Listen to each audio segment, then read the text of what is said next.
So Jason, thanks for coming in today. We really appreciate you sitting with us. Would love to, and congratulations on closing that deal with that awesome company, Canopy Rivers. Absolutely. Thank you. Thank you. I'd love to. Why don't we just get started on who you are and how you came into TerrAscend? Sure. So I'm originally a pharmacist. My dad's a pharmacist as well, so I sort of grew up in his drugstores. Got my pharmacy license in 1997.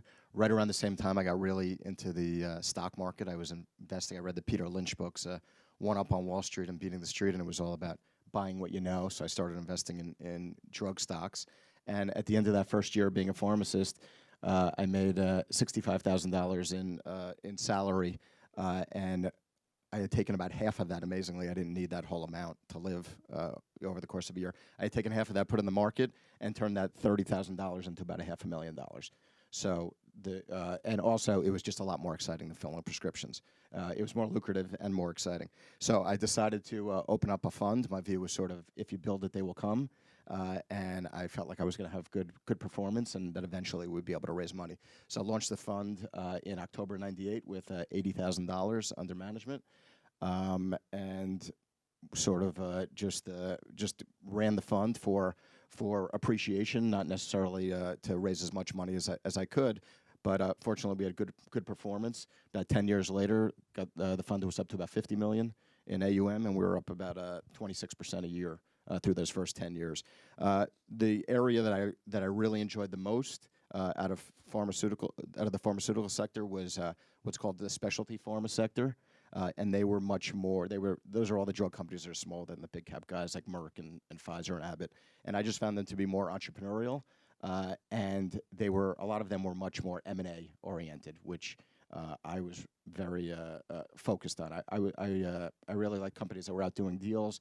Very often there was an opportunity for a company to buy an asset at a big pharma who hadn't been paying attention to this little $30 or $40 million product for the last 4 or 5 years, and a smaller company that can hustle a little bit more and revitalize the brand, or come up with a new life cycle extension that would get new patent protection, things like that. I felt like there was real opportunities for those type of companies. And then what happened was in 2010 we bought a company called Arbor Pharmaceuticals. They were doing about $1.5 million in sales. But we pretty much bought them as a platform. They were licensed in every state. And what did you buy them for? $2.5 million. So bought that for $2.5 million in April of 2010. That first year, we got 3 M&A transactions done, which were, off the charts positive in my mind. And 2011, which was our first full year, the company did $127 million in sales and $55 million in EBITDA. That's U.S., so that's like $30 billion Canadian or something like that. The company continued to grow. 3 years later, we were on track to do over $100 million in EBITDA, and we sold a third of the company to KKR, and they bought all secondary shares, meaning that the money went to the shareholders, not to the company. And that valuation was at $1.12 billion U.S. That was right around the time that I got a call from a banker up in Canada. They were raising money for a company called Metrum, who had one of the new medical marijuana licenses up here. I decided to take a trip up and see what it was all about. And I was never in a legal or an illegal grow operation before. And I walked out of there, and I had learned in the meeting all about the true medical uses for cannabis. First time I ever heard about CBD. And I called up a banker I knew on my way back to the airport here in Toronto and said, I need you to introduce me to whoever you know who knows the most about this space, because I need to meet as many companies as I can, because this is going to be huge. And I think that the Canadian companies have a real advantage here to be leaders in the world, at least for as long as it takes the U.S. to get its act together, which I would have thought would have happened by now, but it obviously hasn't. So I was introduced to Sean McNulty. He's in the crowd right now. Yeah. Is he? I didn't see him. I was wondering. There he is. So introduced to Sean. Sean was working at a fund at the time that was very involved in the space, and he introduced me to a bunch of different deals. I think I ended up coming back to Canada like 4 weeks after that first meeting. I called it a fact-finding trip. Started in Vancouver, worked my way to Toronto over about 7 days. I think I met with about 15 companies, and we ended up investing in 5 of those that first year. And fortunately, some of those 5 became the leaders in the space. Metrum was bought by Canopy Growth, as you guys obviously know, and we held on to the vast majority of our position there. And we were, as of last quarter, if you look at our filings, we were top 10 shareholder in Canopy Growth, Kronos, Can Trust, which we don't own anymore, and several other ones. And then what happened was, by the end of 17, it sort of hit me that the same thing that had happened in pharmaceuticals, where I invested for many years in non-control positions and learned the space, built up a good network, made some money. And in the case of pharma, then I sort of brought all that to bear with Arbor and something that I could have hopefully more control over the result. I realized the first part of what happened there just happened in cannabis. I had been investing for about 3 or 4 years, and we had invested probably about $30 million. At that point, it was worth about $200 million.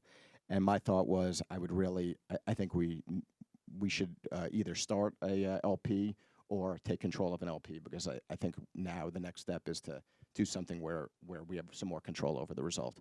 I was talking to Bruce Linton and Sean McNulty about it, and they were excited about being a part of it, and that's sort of how our investment in TerrAscend came to be.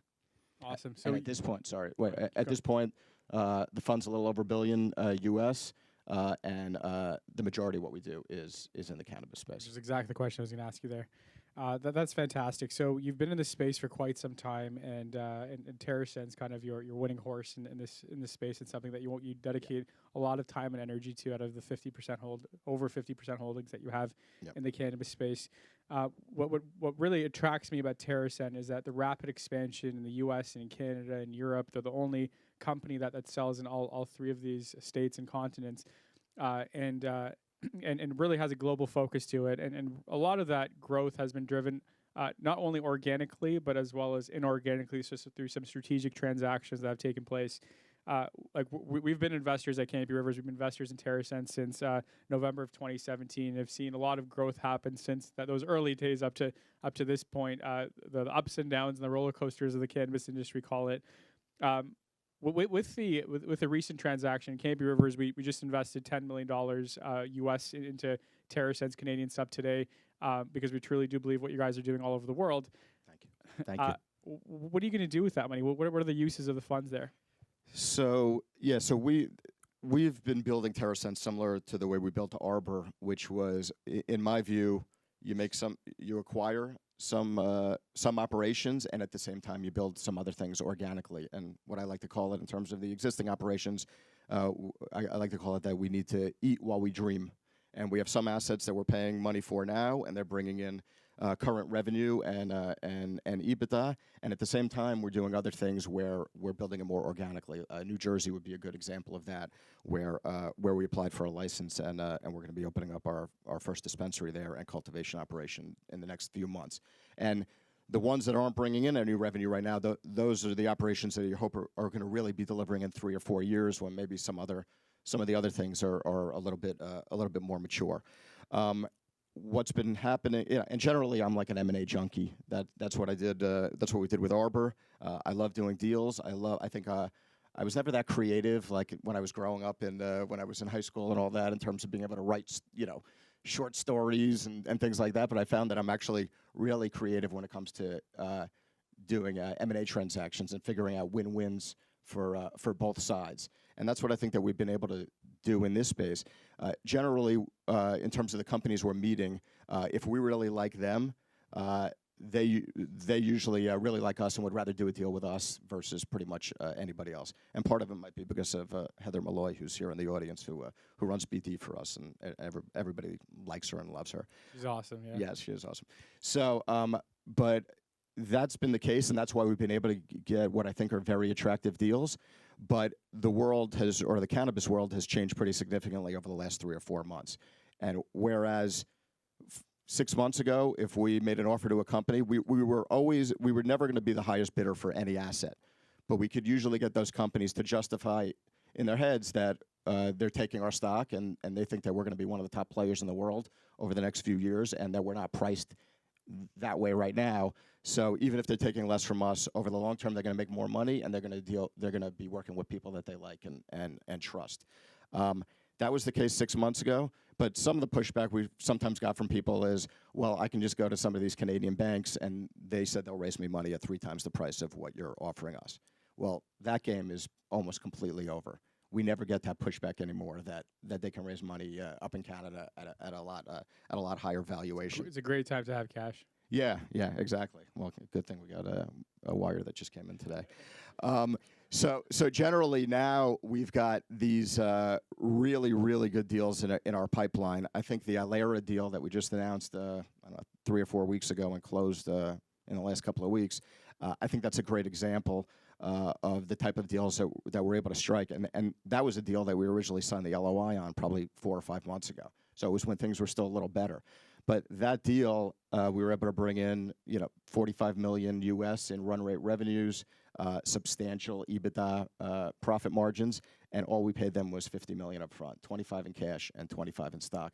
And then the vast majority of the rest of the money, we pay them in January of 2021, and it's de-risked because it's based upon 2020 sales with a cap, and they have to not only hit the sales numbers but hit it with a minimum EBITDA numbers as well. So those are the kind of deals that we're seeing. I think we continue to see ones that are even more attractive now because the market is so much weaker. The only problem is it's great to bring in $50 million in sales that's profitable for only $25 million in cash up front, but $25 million is still a decent amount of money, and that's why that's why we did the financing with you guys and in order to have the ability to go out and do more of these attractive deals because there's a real opportunity. That's outstanding, and it's really a pleasure to hear about how we're talking about tens of millions and hundreds of millions of dollars worth of transactions when just a few years ago we were talking about single-digit millions of dollars of what TerrAscend was able to bite and do. When you're an early investor in the space and you're an investor in Organigram and Canopy Growth and even Canopy Rivers, you're a large investor in us as well, so thank you for that. When you look at just all the players that you saw back then, what was it about TerrAscend that you really said, you know what, this is where I want to plant the flag, and this is where I think I could do the same thing as I did with Arbor on the TerrAscend side? Yeah, I think a lot. I mean, a big part of it was just I wanted to do something. We were originally going to start something from scratch, and actually, Sean and Bruce came down to my office back in November to talk about just starting something, a greenfield type operation. And then a few days later, this opportunity came up where we were able to buy a large stake in TerrAscend. I think what I really liked about the team was the current CEO, Michael Nishat, is a pharmacist as well. He's got a doctorate in pharmacy. I'm only a regular registered pharmacist, but he understands the science inside out, and he also him and the team, they share the same view that the way that I look at things is, and this is the way I've always looked at the pharma industry as well, and at Arbor, which is we will do well by doing good.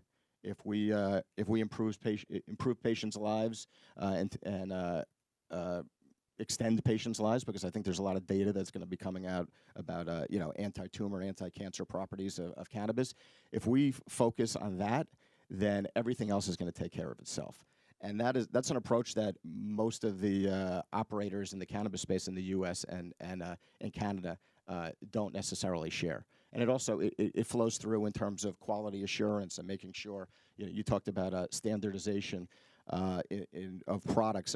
We think that's hugely important because these are products that people are either inhaling or ingesting, and we want to make sure that they're getting the highest quality products, and that what it says on the bottle is in each capsule is actually in each capsule.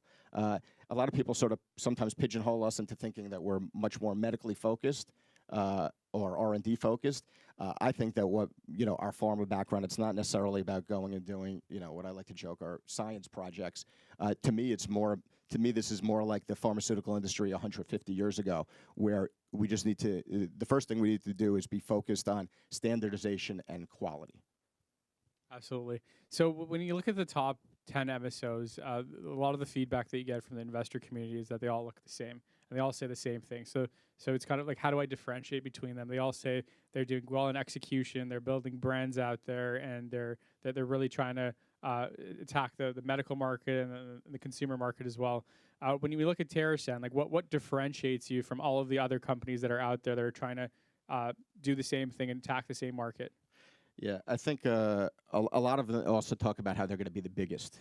And we always talk about how we just want to be the best. If we're the best, then being the biggest will be a byproduct of being the best. But it's not as I feel like a lot of them are. It's a little more ego driven, and that's why they're willing to do much larger deals at much higher multiples just to get scale. What we've done is taken a different approach. Like I said, we want to be the best, but that's going to be by focusing on companies that have scale and have good management. Because I don't think I'm saying anything new when I make the statement that this industry generally doesn't. One of the rate limiting steps is that there's not a great amount of human capital and talent in this space. And part of it is just because the industry hasn't existed for that long, and you can't go find somebody that's been, like, if it's another industry, you can find somebody who's been doing it for 20 years. In this industry, if somebody's been doing it for 20 years, you probably don't necessarily want to be in business with them. So if there's a lack of talent, then we would much rather be making acquisitions where we get strong talent that we're going to be able to sort of get the benefit of their knowledge and their experience across our whole entire platform in the U.S., Canada, and the EU. And the other thing is we want operations that are at scale. So there's other operators there that might have 30 licenses and be doing $40 or $50 million in sales. We acquired the Apothecarium, or at least we got the San Francisco part of that done in the last few months, where we picked up 4 dispensaries that were doing almost $50 million in sales. If there's a little bit of a shortage of talent, I think it's an obvious choice of whether you'd rather have 4 dispensaries that do almost $50 million in sales, or 30 or 40 of them that are doing the same amount. So I think that's one of the major differentiators that we have. The other thing is that as you mentioned, we're the only company in the world that's in the U.S., Canada, and the EU. I learned from being in the generic drug space, or from investing in the generic drug space over the last 20 years, that the companies that have the most outlets to be able to send products to are going to be the ones that can be the most profitable. Yep. So if in Canada, if things end up being challenging in Canada in terms of pricing and supply, well, we were the first company in the last 13 months or so that got EU GMP certification. So we want to have as many outlets for our products as we can. Yeah. So people tend to call TerrAscend an MSO, or they tend to call them a licensed producer. But there's another term that you have tried to coin. What's that? Tell us that. NAO. We're a North American operator. But then we had to do a little conversation after we ship product to Germany. Were we now an NAO or an IO? Yeah. So now we say we're an NAO with global reach. Nice. So you have a growing number of brands in your portfolio that are trying to attack the different segments as well. And you just picked up Alera, a super license in Pennsylvania, and you have State Flower, which is an ultra premium brand in California that's really captured the hearts of many consumers that are out there. When you look at TerrAscend, what's the optimal number and mix of brands that you're looking to capture? And like, how many do you do? 100 brands, 200 brands, 10 brands? What does that look like? Yeah, we haven't really thought of it in terms of how many brands do we want to own. I mean, I think that there are just so many. This industry is obviously, and especially in terms of the manufactured products, it's so in its infancy, and there are so many different experiences that patients and customers are looking for. That if we come across a brand that we think is really resonating with customers, those are the type of brands that we want to own. It really works out well for us because when we come across these brands, and a lot of them, as I think you had mentioned, even in terms, the U.S. is the leader in terms of creating brands, and even within U.S., it's California. I mean, that is just much more so than New York or any other city or state in the U.S. That's where the great brands come from. Fortunately, we have what we consider the nicest dispensary chain in California, in San Francisco, which I think is really the birthplace of the whole cannabis revolution.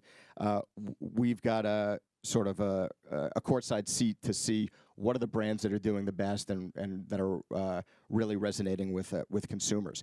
The positive about the fact that the leading brands are changing so often is that there really are not that many brands that have that much power in the marketplace. In fact, what I whispered to Heather when you said that is I think the dispensaries actually have all the power. They're the ones that are able to make some brands what they may become.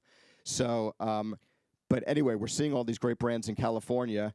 A lot of them are speaking to Ryan Hudson, the CEO of the Apothecarium, and saying, they've known him forever, and they're saying, we saw you did this deal with TerrAscend. Should we think about doing something like that? And Ryan has been a great advocate for the company and telling those companies that he likes working with us. Even more so now than before we signed our deal with them, and that they should do a deal with us as well. And the great thing about doing these deals and negotiating with these companies is they're valuing themselves as a single state operator or a dual state operator. And when we model these different brands out, we're looking at launching them in California, Nevada, Pennsylvania, New Jersey, through our possibly come out with a hemp CBD formulation, launch it through our Arise Bioscience division, which is in over 10,000 doors in the U.S., and also Canada through our GMP facility to the rest of the world. So it's not hard to come to a fair valuation that both sides think is fair. I'm not sure if I answered your question in terms of how many brands. We would like, our number one priority, say in the Western states that have strong wholesale markets, is to really own retail and own that last mile relationship with the patients and the customers. But the Apothecarium is a great example. We bought them. They're doing great, but I think 97% of their products are other people's. 97% of their sales are other people's products. If we can now go and acquire some of the best brands and formulations and launch them in the Apothecarium and substitute out 30 or 40% of other people's business with our own products, then obviously we're going to be able to pick up a lot more margin as well.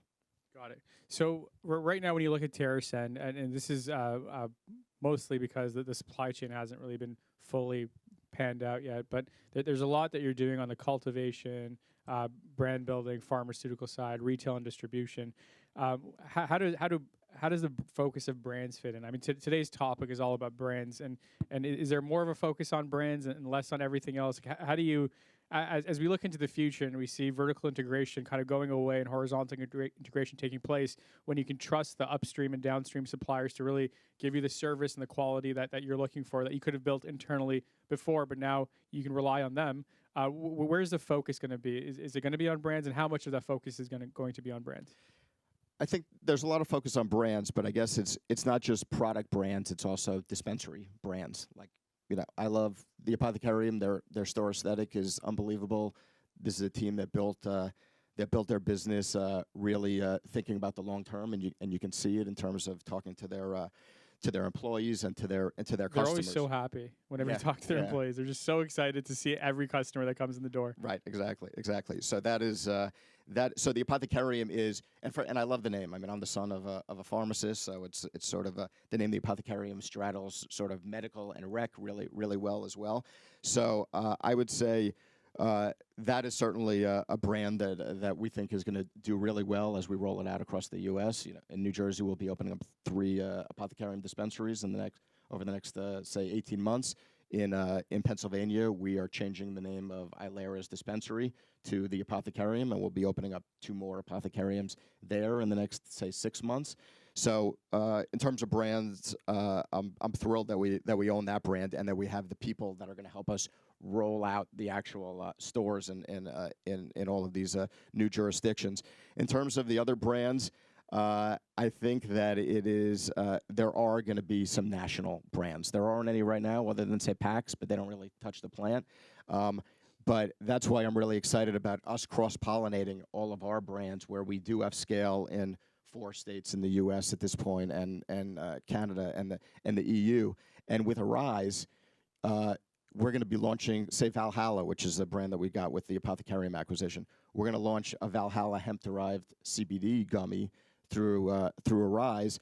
And then if that product is next to the cash register in over 10,000 gas stations or convenience stores or health food stores and things like that, maybe there will be some recall when somebody walks into a dispensary and sees a Valhalla product. So I think there are opportunities to create national brands, and we're we think that we're out ahead of a lot of the other players in terms of working on that. And State Flower, I'm just looking down at our list of our different brands here. State Flower is a great brand because it works everywhere. It doesn't work in Canada. We'd have to call it provincial flower or something like that.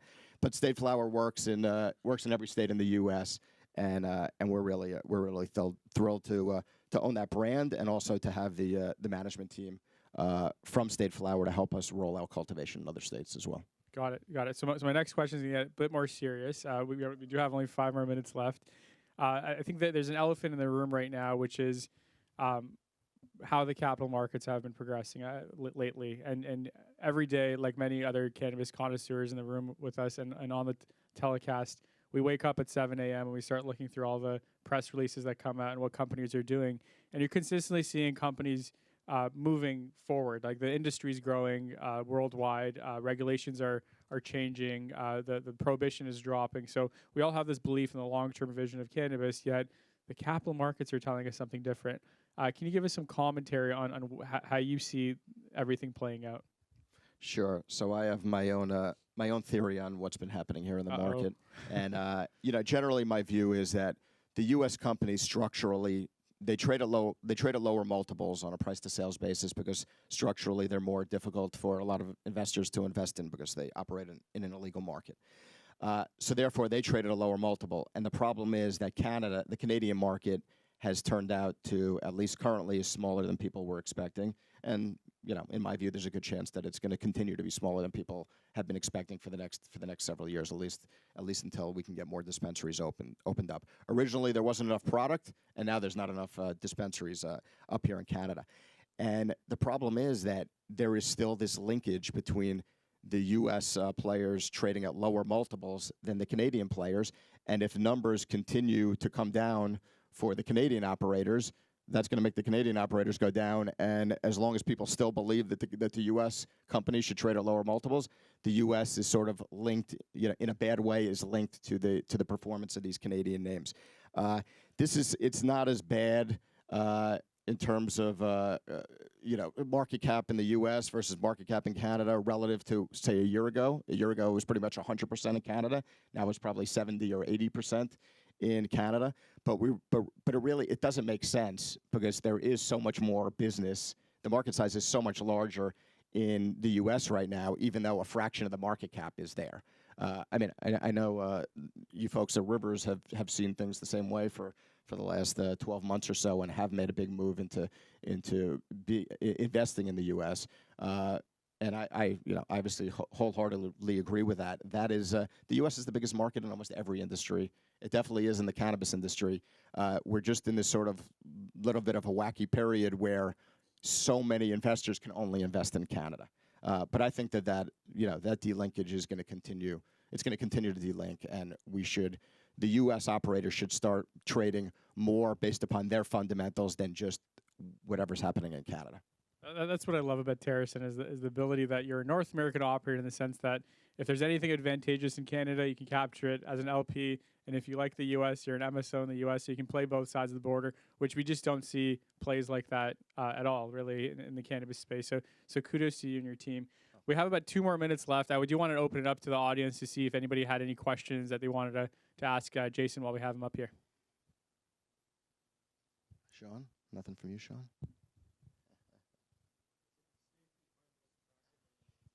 So just the question was, just for the telecast, what's the next state that you find attractive?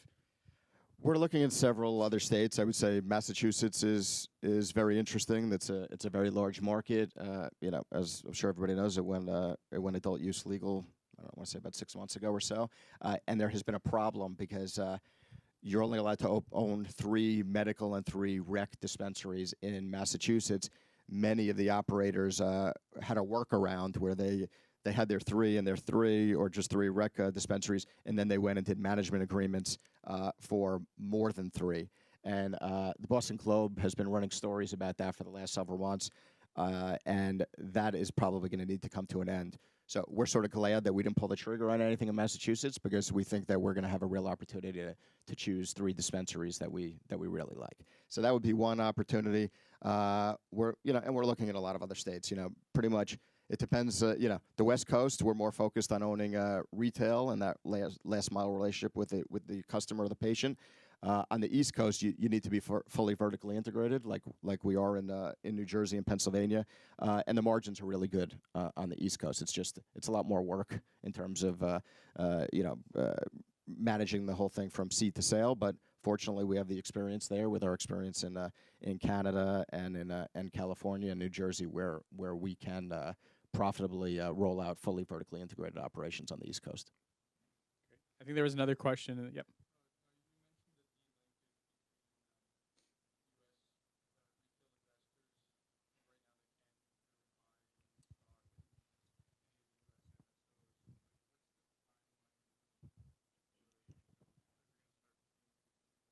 Yeah, I would. Just want to repeat the question. There's a de-linkage between U.S. investors and their ability to invest in MSOs. What's the timeline to allow that to happen? Yeah, I don't even necessarily look at it as U.S. retail investors. I look at it more as U.S. institutional investors can invest in U.S. Operations right now. I'm not sure exactly when that's all going to switch. I always find that things take much longer than I ever thought that they were going to, but it's definitely going to, in my view, because the folks at TerrAscend always ad nauseum hear me say, short term the market is a voting machine, and long term the market is a weighing machine. And the issue is right now the voting machine is voting against, in my view, what are the companies that are going to qualify the best in the weighing machine.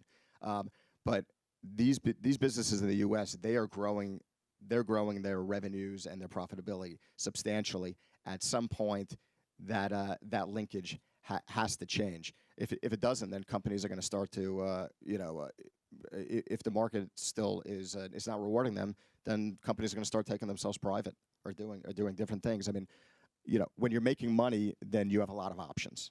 And in my view, the U.S. companies have a much better opportunity to make substantial profits over the next few years, and they'll figure out how to achieve the best shareholder value for their investors.